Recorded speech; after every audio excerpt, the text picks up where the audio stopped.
for most of human history. If someone wanted to show they were wealthy, they ate white bread. White flour was refined flour. The bran and germ were removed. The pale, soft endosperm was finely ground, and the result was a light, soft bread, much more expensive than the dark, coarse bread consumed by the majority of the population. White bread was what the rich served at their tables. Dark bread was what the poor survived on. The difference between the two was as easy to interpret as a coat of arms and much more universal, because even those who could not read heraldry could distinguish white flour from whole wheat. Today, the reversal is absolute. Sliced industrial white bread, available in any supermarket, costs less. A loaf of sourdough, made with whole wheat flour by a baker who has tended a wild yeast culture for 48 hours, can cost $12. Now, dark, dense, and complex bread is the expensive one. It is eaten by those who have money. The poor eat white bread. This transformation occurred over roughly a century, between the 1870s and the 1970s, and it was so absolute that most people alive today retain no memory of the social order it replaced. It is one of the most complete status reversals in the history of food.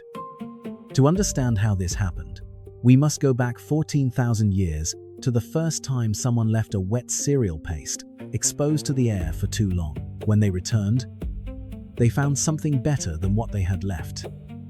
Bread is the result of a mistake. The first leavened bread. A bread that rises and develops the open crumb that differentiates it from a flatbread or a cracker. It appeared because someone left a cereal paste in a warm place and forgot about it. Wild yeasts present in the air and on the surface of the grain colonized the mixture, consumed the sugars, and produced carbon dioxide. The gas bubbles became trapped within the gluten network formed when the cereal proteins came into contact with water. The dough swelled. When baked, it held its shape. No one had planned any of that.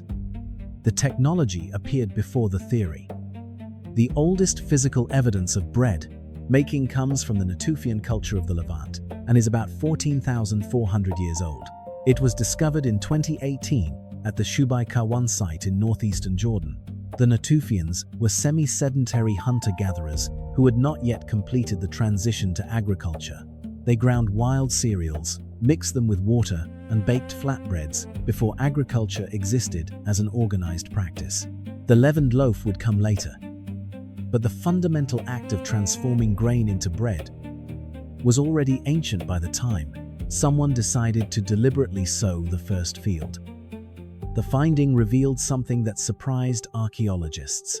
Bread predates agriculture by thousands of years. Causality works in an unexpected direction. Human beings were already committed to bread making before developing the agriculture necessary to guarantee the cereal. It is the same relationship that some researchers propose for fermented beverages. The desire to obtain the processed product might have driven the creation of agricultural infrastructure and not the other way around. Perhaps the first farmers were not merely trying to secure a more stable food supply. Maybe they wanted to ensure a constant provision of grain to make bread and beer. Both products required cereal. Both demanded an amount of work that only deliberate cultivation could sustain over years and generations. The mechanics of accidental fermentation explain why wheat became the dominant, bread-making cereal wherever it could be grown.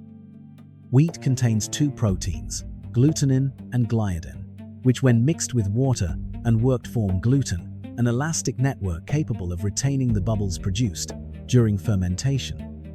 No other cereal creates that structure with the same regularity. That is why wheat, and not rye, barley, or oats, became the foundation of bread culture in the Mediterranean, the Middle East, and later much of Europe and America. The accident of fermentation could only be transformed into a repeatable technology when people had access to wheat. The grass containing the right proteins ended up becoming one of the most cultivated plants in human history. Egypt built the first industrial bread production system. The workers who built the pyramids were fed by state bakeries, operating on a scale that would not be seen again until the 19th century. On the Giza Plateau, archaeologists have excavated a complex capable of producing tens of thousands of loaves of bread a day.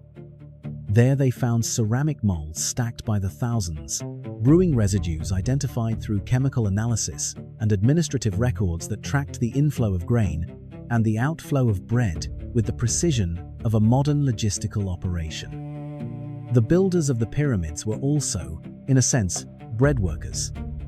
They depended on a supply chain that began in the cereal fields of the Nile Valley, continued into massive centralized bakeries, and ended at the construction site itself.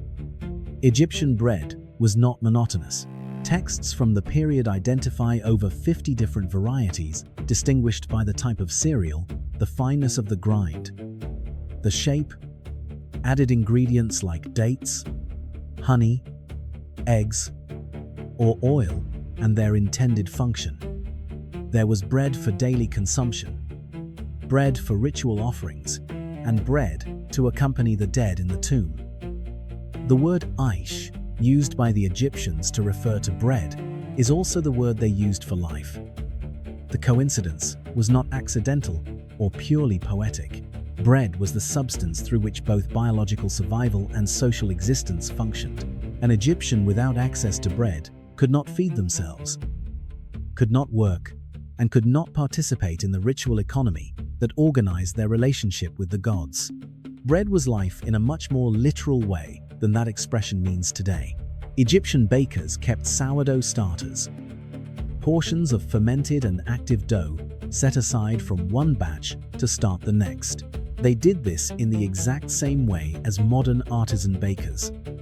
They did not understand the process in microbiological terms.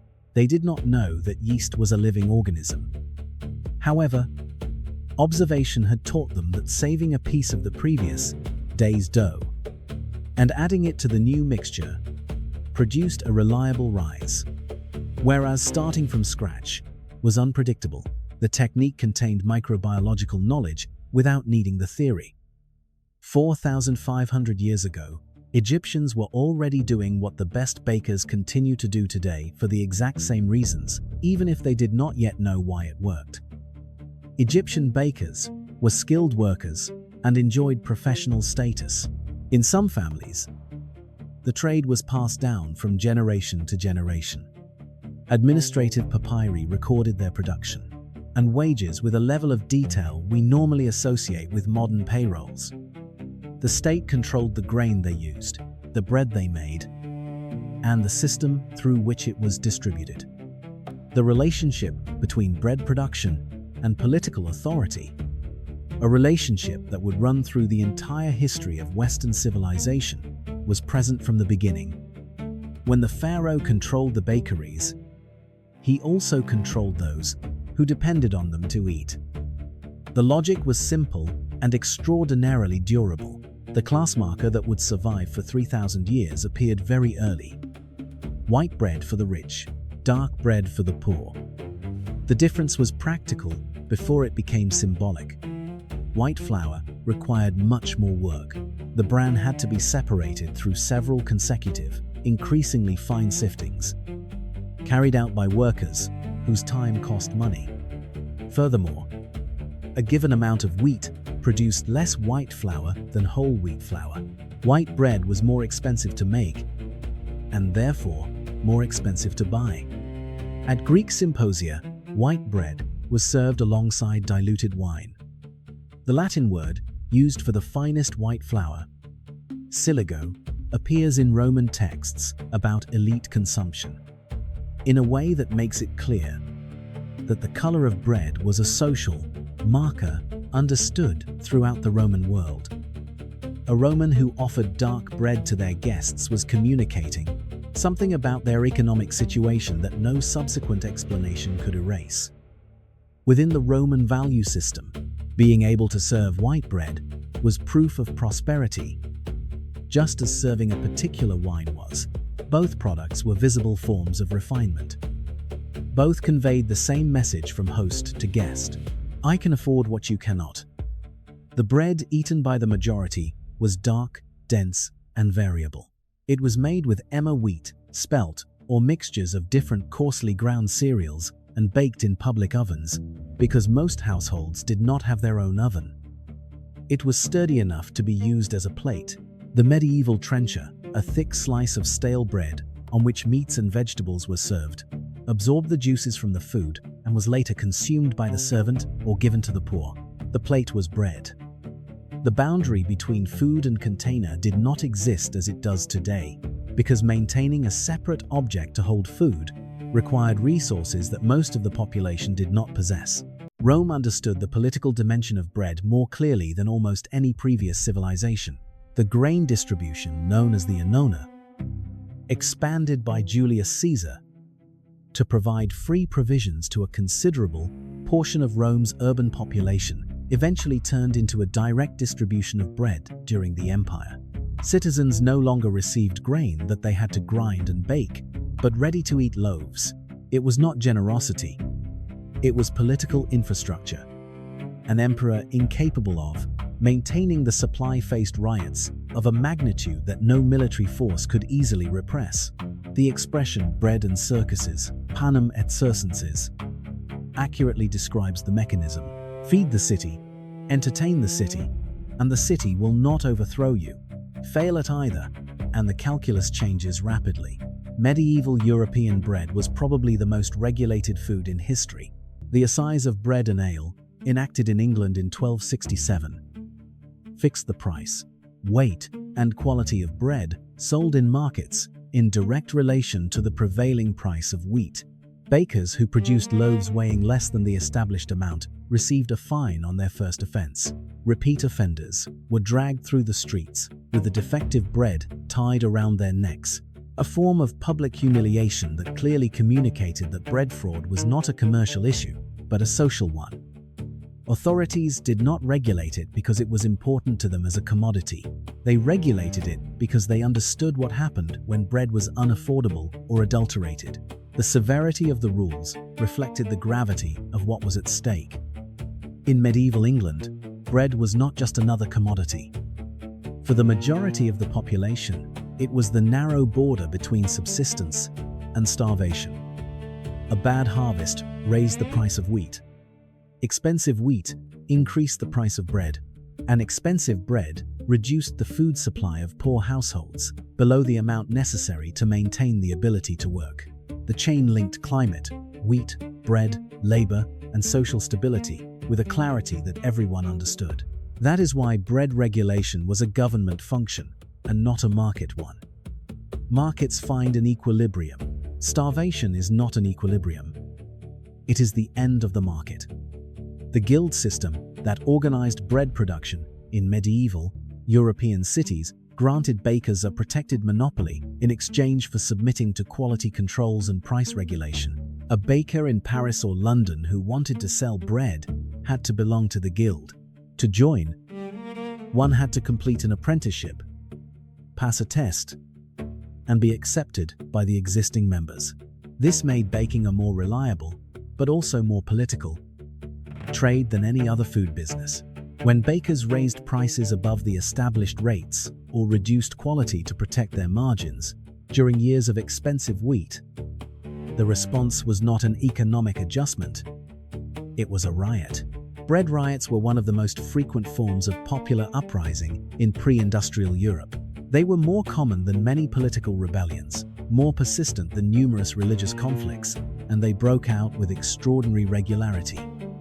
People rioted when the bread was bad or too expensive, and that happened every time the harvest failed or someone tried to take advantage of the shortage. Bread as a political weapon. For centuries, controlling bread meant controlling the rhythm of a city. A monarch could lose a distant war and keep the throne. They could raise certain taxes and survive the discontent. They could even face a religious crisis without the social order immediately collapsing. But if the price of bread increased for several weeks, protest ceased to be a possibility and became a countdown. The reason was mathematical. In many European cities of the early modern period, a working family could spend more than half of their income on bread.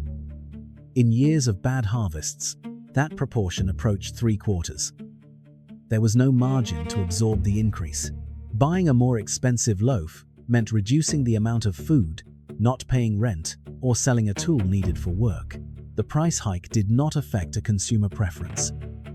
It directly attacked the ability to continue living. That is why bread-related riots were not irrational explosions of a starving mob. They often followed precise rules.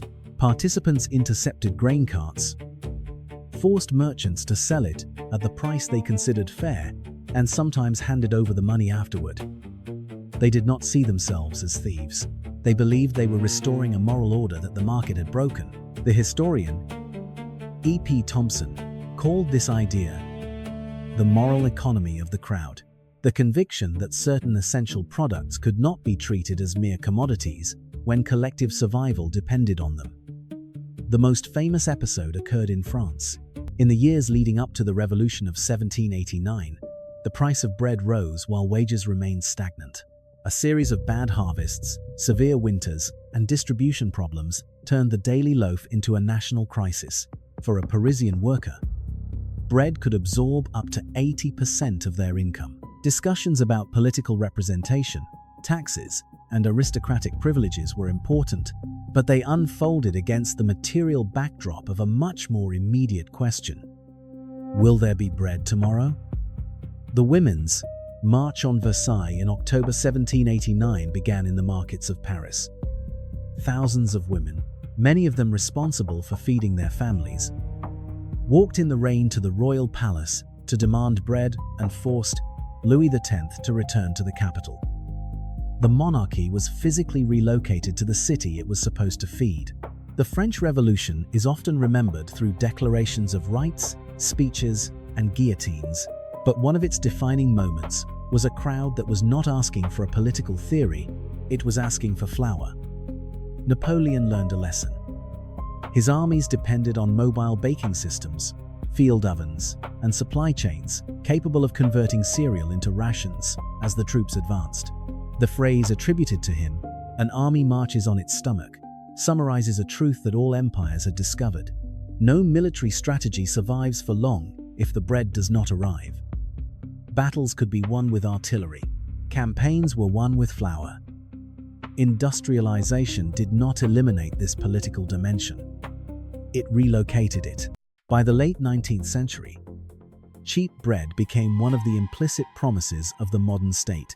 Governments could allow massive disparities in housing, property, or education, but a sudden increase in the price of the staple food remained dangerous.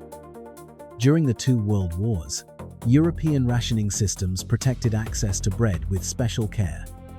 Even when meat, sugar, and butter were scarce, maintaining a minimum ration of bread was essential to sustain both physical strength and public confidence. This relationship has not yet disappeared. In many countries, the price of bread remains subsidized because governments know that a small increase can have disproportionate political consequences. The bread riots in Egypt in 1977, the protests in Tunisia in 1984, and the tensions caused by the rising cost of cereals in various countries during the 21st century repeat an ancient pattern. The flags and institutions change. The equation remains. When bread fails, legitimacy begins to fail with it. The language of bread runs through medieval and modern political thought in a way that is difficult to fully reconstruct, because today we use as a metaphor what was once literal. When the Lord's Prayer asks for our daily bread, the original request was concrete and urgent. Give us enough to eat today, because we do not know if we will have anything tomorrow. The metaphorical interpretation, grant us spiritual nourishment, became dominant later when bread began to be abundant enough that its scarcity ceased to be the constant backdrop of daily life. Before that, it was a practical request uttered by people who knew that the following day was not guaranteed. The technology that inverted the social hierarchy of bread arrived during the second half of the 19th century, the steel roller mill. Traditional stones crushed the grain between two flat surfaces, breaking the bran and the germ and distributing them irregularly throughout the flour. Separating white flour required multiple grindings and siftings, a process so costly that truly fine flour remained a luxury product. The roller mills introduced commercially during the 1870s and 1880s cleanly separated the three components of the wheat kernel: bran, germ, and endosperm, and did so at a radically lower cost. By 1900, white flour was cheap enough that workers in Europe and North America, who until then had eaten dark bread out of economic necessity, could buy it. The change was rapid and, for those who lived through it, indisputably positive. No one mourned the disappearance of dark bread. It was associated with poverty and limitation. White bread was what the rich had always eaten, and the desire to eat like the rich is one of humanity's most persistent impulses. The population that had consumed whole wheat bread because they could not afford anything else switched to white as soon as economic conditions allowed. Contemporary observers noted with surprise the speed of the transformation. Working families, who had been eating dark bread for generations, abandoned it in less than a decade when white bread became affordable. The old loaf vanished without ceremony. What had been lost only became clear later. Most of the fiber, B vitamins, minerals, and complex aromatic compounds in wheat were concentrated in the bran and germ, precisely the parts the roller mill had been designed to remove. In the early 20th century, pellagra and beriberi, deficiency diseases linked to diets lacking the vitamins present in whole grains, became major public health problems among populations that had just adopted diets based on refined grains. The answer was enrichment, adding synthetic vitamins to the white flour from which the natural vitamins had just been removed. The practice continues to be commonplace. Modern supermarket white bread is enriched with iron, folic acid, and various B vitamins because the milling process previously eliminated them.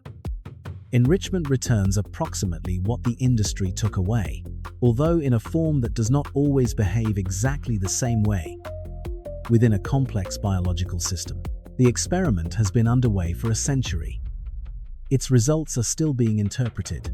The nutritional history of white bread is, in miniature, the broader history of industrial foods. A natural product is processed to make it more convenient, stable, and uniform. The processing removes part of its nutritional value.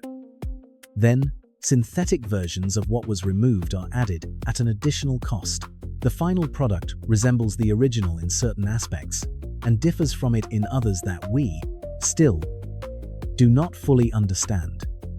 The importance of those differences depends on the compound, the person, and the context. Sometimes, manufacturing the processed product ends up being more complex than leaving the initial food intact. That is the economics of convenience. The Chorleywood bread process, developed in 1961 by the British Baking Industries Research Association, transformed the nature of bread more profoundly than any technology since the roller mill. The system uses extremely high-speed mechanical kneading, approximately 10 times faster than traditional methods, to develop the gluten structure in a fraction of the time that fermentation requires. A loaf that previously might have needed 24 hours was now completed in about 3.5 hours from mixing to coming out of the oven. Today, the Chorleywood process produces around 80% of the bread sold in the United Kingdom. Most of those who have eaten British bread over the past few decades have tasted it. Even if they do not know its name, the process made bread faster, cheaper, and more uniform. It also allowed the use of lower quality wheat, soft, lower protein varieties that grow well in the British climate but do not work effectively with traditional techniques. Chorleywood bread does not need strong wheat. It needs additives. In addition to flour, water, yeast, and salt. A typical British industrial loaf contains ascorbic acid, emulsifiers, soy flour, and vegetable oil. Each ingredient serves a specific function to make the bread quick to produce, soft, and stable for a longer period. A Chorleywood loaf can stay soft for a week.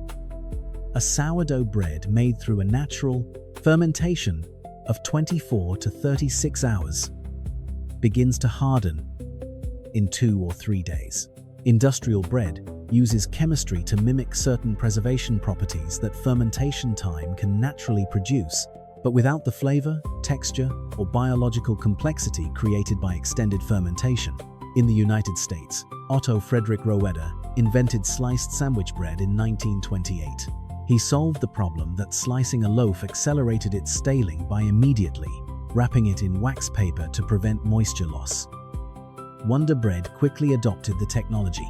In less than a decade, pre-sliced bread became the default household format for a large part of the American population. The expression "the greatest thing since sliced bread" reflects the genuine enthusiasm with which consumers received a product that was, above all, practical.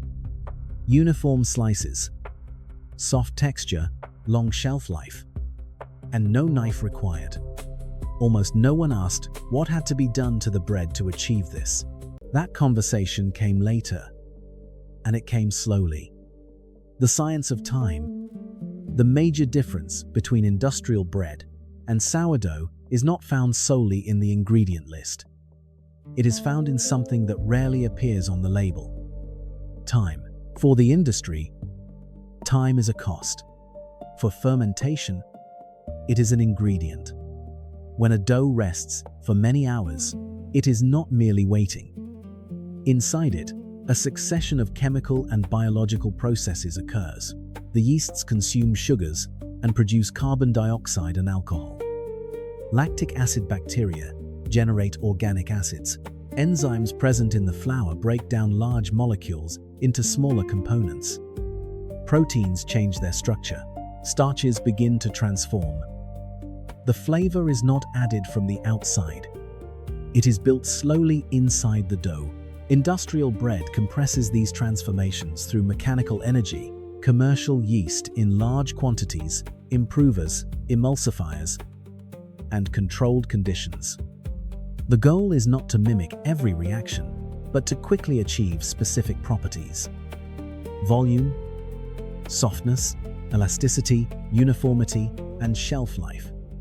The result works extraordinarily well for mass distribution.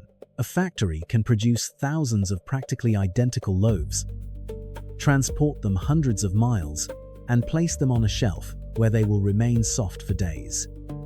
But uniformity comes with a sensory price. A slow fermentation produces dozens or even hundreds of different aromatic molecules. Some are reminiscent of nuts, butter, yogurt, toasted cereal, ripe fruit, or damp earth. During baking, these compounds react with sugars and amino acids on the surface of the dough. Through the Maillard reaction, responsible for the golden crust and much of the aroma we associate with a bakery. The richer the fermentation, the more complex that transformation can be. The crust of industrial bread is typically designed to be thin and soft, because the consumer expects every slice to have the same texture. Traditional sourdough seeks almost the opposite: a thick, brittle, and aromatic crust that protects a moist and irregular crumb. Those large holes that some people interpret as a defect are the visible footprint of a prolonged fermentation and of a gluten network capable of trapping gases for hours. The shape tells the story of the process. Time also modifies the way the body receives the bread. During a long fermentation, bacteria and enzymes can reduce some of the compounds that hinder the absorption of minerals. They also partially break down certain carbohydrates and proteins. This does not make sourdough a miracle food, nor does it mean that all people digest it the same way. It means something simpler. A bread fermented for 48 hours is not chemically identical to one made in 3. Even staling works differently. Bread does not become hard just because it loses water. As it cools, starch molecules reorganize their structure in a process known as retrogradation. The oils, acids, and hydration of the dough can slow down or modify that process. That is why a good sourdough can harden on the surface and yet retain a pleasant crumb for days. One that recovers part of its texture when heated. Industrial bread uses fats, enzymes, and emulsifiers to control the same phenomenon more predictably. The food industry did not destroy bread. It solved real problems, allowing enormous cities to be fed with a cheap, safe, transportable, and consistent product. A family with no time to bake could buy a ready-to-eat loaf. A factory could guarantee that every slice was the exact same size. Convenience was not a conspiracy, but an effective response to urbanization, wage labor, and the transformation of domestic life. The problem arose when the industrial solution stopped presenting itself as a form of bread and began to seem like the definition of bread. For several generations, millions of people grew up thinking that a loaf should be soft, sweet, white, uniform, and last for a week. When sourdough reappeared, it did not seem old. It seemed new. Tradition returned, disguised as innovation. The sourdough renaissance, which began strongly in San Francisco during the 1980s and accelerated globally after 2010, is seemingly a story about artisanal culture and middle-class preferences. At its core, it is a story about what industrial bread eliminated and how much some people are willing to pay to get it back. The two interpretations do not contradict each other. Both are true. Sourdough bread is made using a culture of wild yeasts and bacteria, instead of relying solely on commercial yeast, and ferments slowly for between 12 and 48 hours. That prolonged fermentation chemically differentiates it from industrial bread in ways that may have nutritional importance. Organic acids help reduce the phytic acid present in the flour. Phytic acid binds to certain minerals and hinders their absorption. As it decreases during fermentation, more of those minerals can become available to the body. Fermentation also partially pre-digests starches and can slow the rate at which blood glucose rises after eating. The magnitude of the effect varies depending on the flour, the process, and the person, but it has been observed in clinical studies. The bacteria in the culture, primarily different species of lactobacillus and other associated microorganisms, also produce compounds that can interact with the digestive system in ways different from quick fermenting bread. None of this was understood when the first fermented doughs were baked thousands of years ago. The intuition that slow fermentation produced a different bread preceded the science by millennia. The aromatic compounds created during sourdough fermentation number in the hundreds, compared to the relatively small number generated during the accelerated fermentation of industrial bread. During baking, they interact and produce the complex, slightly acidic, and deeply cereal flavor that distinguishes a good sourdough, and that no set of additives can fully reproduce. Anyone who pays dollars for a sourdough loaf pays for 48 hours of process, for the work of a baker, and for a technique that requires judgment, not just a high-speed mixing machine.